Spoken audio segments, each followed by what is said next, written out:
Hello, and welcome back to another episode of Reach Your Happy with Laura. So, today I'm gonna come out swinging. There is no such thing as being safe. We do it, we try in every possible way. We don't get into relationships, we avoid conflict, we avoid travel, we avoid all types of things in the attempt to keep ourselves safe. But what are we really trying to keep ourselves safe from? When you're telling your loved one to be careful driving, or your kid's going out on a bicycle ride and you're like, make sure you wear your helmet, what are we trying to do? We're trying to avoid suffering at all costs. And advising a loved one to be careful and being smart about the choices, maybe not jumping off that cliff when you don't know what's underneath it or you saw somebody get hurt, right? Like, that's not a bad thing that we try to keep ourselves safe, that we have a guidance within us that says fear, alert, danger. That's a fantastic thing. And in regards to the emotional department and the vulnerability department, connecting with other people, being your authentic self, we want to keep ourselves safe.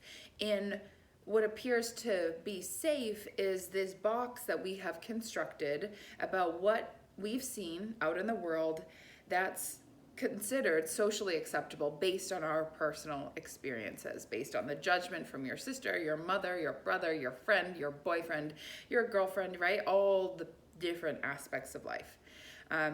So we try to keep ourselves in this box, but if you've been particularly uncomfortable, feeling overwhelmed, anxious, agitated, bored, but also like overwhelmed simultaneously, this message is for you. Because what I am sensing from the collective, myself included, is that we are going through this massive purging of almost exposing our truest self. So we're purging the versions of us, the storylines that we've carried forth for however long, that we are not good enough, unworthy, worthless, that there's always something to be anxious about. We're growing out of that skin.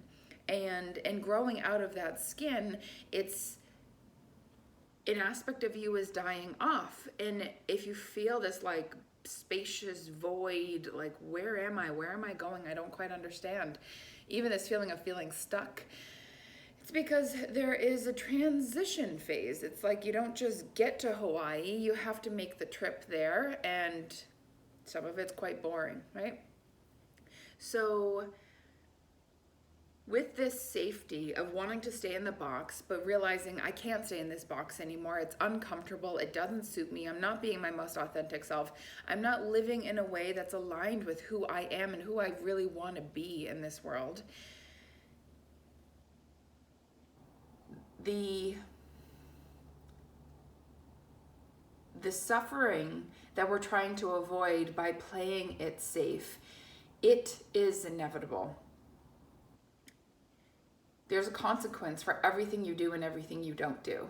So when you don't speak up for yourself, when you say, yeah, and you stay at a party longer than you want to, or you agree to something that you know it's a hard no for you, you are suffering the consequences of that, right? So when you're not authentic, when you're not being true to yourself, you suffer the consequences of feeling really drained and maybe even resentful. And when you are authentic, you sometimes suffer the consequences of people not liking you anymore, people having a problem with you or arguing with your partner. But asking yourself, what price am I willing to pay here, is an important question to ask. But even further beyond that, how I started about like there's no such thing as safety, we, in our human minds, we think, I want to try to be as safe as possible, to avoid suffering in every which way. I want my kid to avoid suffering. I want everyone I know and love, my animals included, to avoid suffering. We often get mad at people we love because we see them doing things that we know causes them to suffer, like Brad. He doesn't stretch. So he deals with sore muscles. He deals with the possibility of an injury, and it makes me mad. Why? Because in my mind, I'm going, you're not being safe. You are risking something in your physical body breaking down, and the consequences of that not just impact you, but it impacts me as well. So I want to help him avoid suffering, which is by stretching, doing yoga with me. But to him, yoga is suffering. So my bigger point here, what I really want to get across to you is that instead of trying to avoid suffering at all costs, because it is inevitable, what we really want to be culminating is this ability to face our suffering, to trust our abilities, to trust that our past experiences have led us to this certain point in time to be faced with this challenge that we can make our way through, not necessarily overcome or destroy or conquer, but more so, how can I navigate this path? So when suffering arises, instead of taking it personally, reminding yourself that this is in my path because my soul, the deepest part of me, the one that's connected to the Creator, to all that is, has guided me here. And yes, I have free will, so I made choices that also led me right here. And this is in my path because it's for me to move through. I can learn from this. I can grow from this. I can advise others in the future about this. This doesn't have to be what appears to be a form of punishment, but instead an opportunity for me to have a very human experience, which is suffering, and make my way through it with more confidence and poise and trust in my abilities to navigate this experience. So this comes on the tail end for me, this inspiration for this video today, with a couple situations in the past couple weeks where I witnessed suffering. So my sister's dog, and she has kids who love that dog. She was getting to the point, she's 16 years old, and very, very old little wiener dog, and they had to put her down. And knowing that people I love are experiencing that kind of loss, that pain, feeling the grief, which is really the amount of love they had for sweet Sophie, and going through that process in the individual ways that they will. So that was one scenario. Another scenario, my next door neighbors have a koi fish pond, and while they're away in Florida, Brad and I take care of them. We feed them, we clean out the tank. It's an outdoor tank pond. And I have grown to love those fish. I enjoy going to visit them. I like to watch them eat. I have a love for them. And so the family has been here all summer, and this week they went away. So I had asked, like, do you want me to go feed the fish? And the mom said, yeah, sure, that'd be great. So I go over, all excited. I haven't fed the fish all summer long, so I saw them a couple times, but not too often. And I went over, and all three of them are belly up. They all passed away. I was like, with a handful of fish food, and I was like, what the fuck? It's like, this sucks. Yeah, this is sad. Like, I want to clean this out, but at the same time, this is really hard for me, and I don't really want to do this, but I can't leave this till Friday because them baking in this heat, like, I can't. So I took the fish food, I threw it into the grass because we have two groundhog friends. We have friends. If you know me through social media, maybe in real life, you know I have compassion for all creatures, big, small, wild, not wild. And there's a town hawk that lives here, and she had a mate, and they have a baby, and now the baby's around here, and so I'm very fond of all the creatures in my space. Groundhog family. So I threw the fish food into the grass, and I was like, oh, the groundhogs will probably enjoy that. And they have the cutest little paws, so sweet. Not great for the lawn, but it's not my lawn. And you know what? They're supposed to be here. They live here too. This is their house too. So maybe I'll feel different when I have my own lawn. I don't think so. But so I've watched this mom and her baby. The baby be small to now much larger, and I've watched it for months now over the summer, really enjoying it. I've looked up groundhog information, and one day I was sitting out on the stairs and at the top of the stairs, and the mom came around the corner. She was just like waddling along, so sweet, and she stops at the bottom of the stairs and looked like she was gonna come upstairs, and I was like, oh hey, and she looked up at me and she like froze for a second, and then she flew off to their little nest. And I was like, oh my god, that was so cool. The other day the baby hawk was looking down on the baby groundhog, and I was like, no, like I really like, hawk, I know you got to eat, but there's like mice and all types of good stuff, but like that groundhog doesn't even fucking see you, and I know Mother Nature, the way you work, you're gonna take it out one way or the other if it's not strong enough. Survival of the fittest, right? I got it, but the heart in me says like, please don't. So I'm like, oh, Mr. Hawk, hi, and like get it, and he's like looking right at me. I'm like, please don't eat that groundhog. He ended up, the hawk is a juvenile, so he probably doesn't even know what a good eat that would be. Thank the gods. So anyways, very clearly attached to the animals in my yard.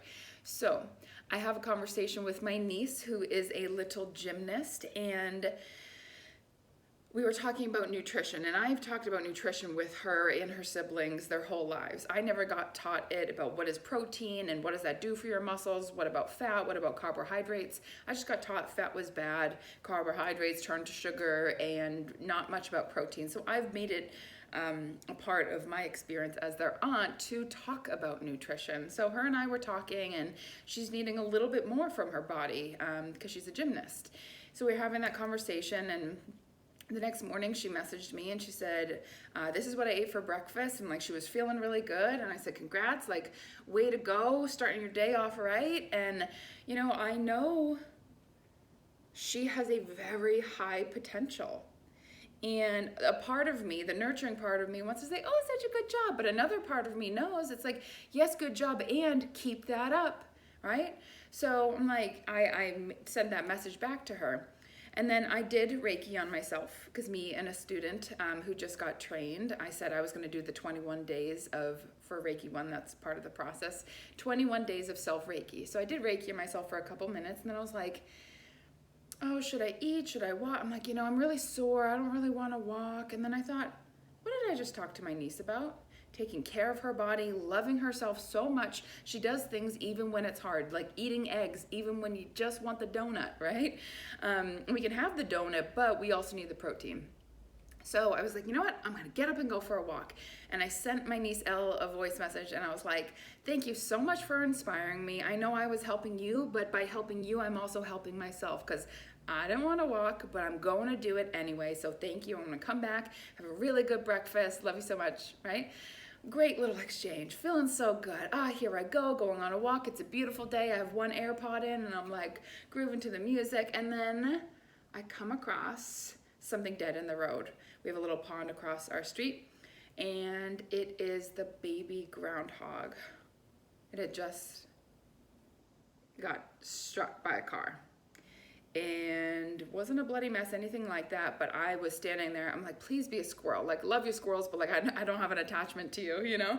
And it was the baby, and I was like standing there, and I'm like, what do I do? Like, I'm not gonna move it with sticks. Like, it's really heavy. It's a good sized groundhog. And I'm like, what do I do? And I'm like, maybe I'll just leave it. Like, Mother Nature will do its thing. I know we've got vultures around, but I'm like, no, I can't do this.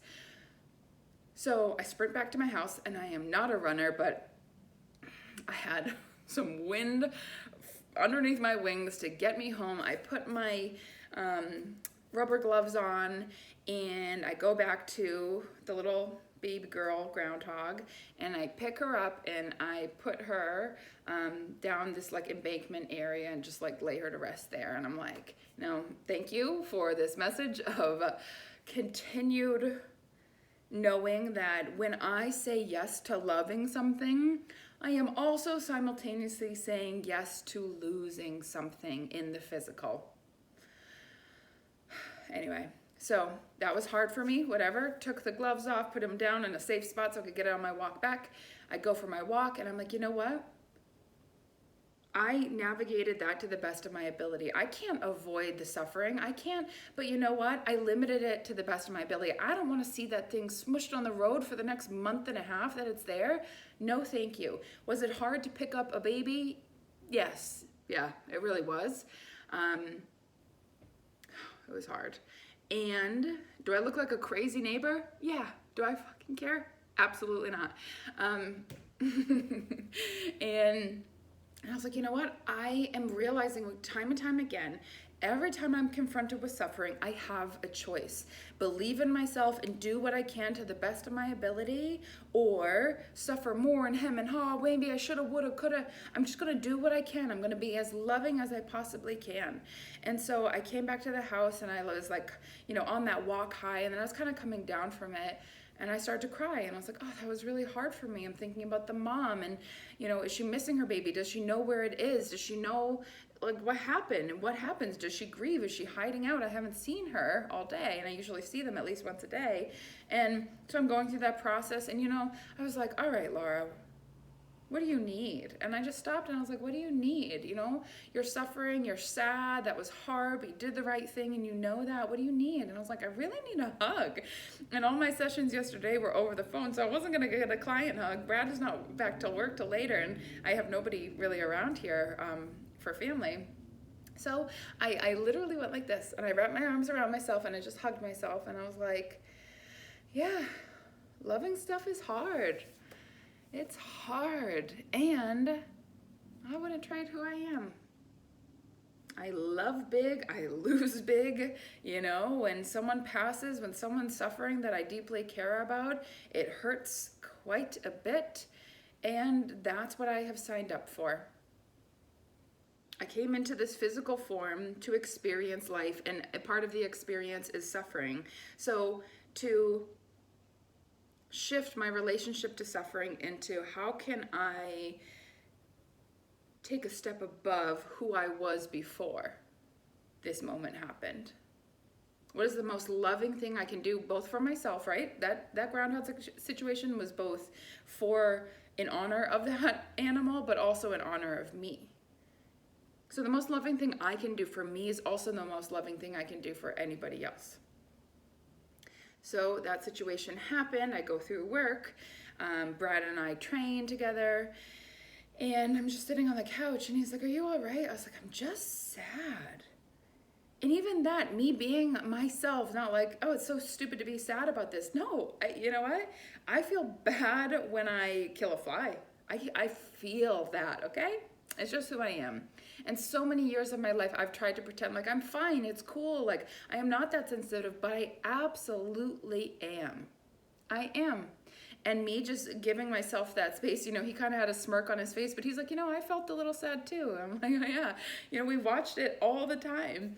And it brought up feelings about missing his mom and wishing she was going to be at our wedding, and the whole kit and caboodle, right? So I got news this morning on the total flip side, right? The beautiful horror that is life, as Ram Dass said. I woke up this morning to my middle sister, Julie, saying she's having contractions. And because my other sister's working, I get to witness the 5th baby that I've seen birthed today. Fingers crossed. And she just texted me, so that is my cue. I hope this message resonated. I gotta go. I love you.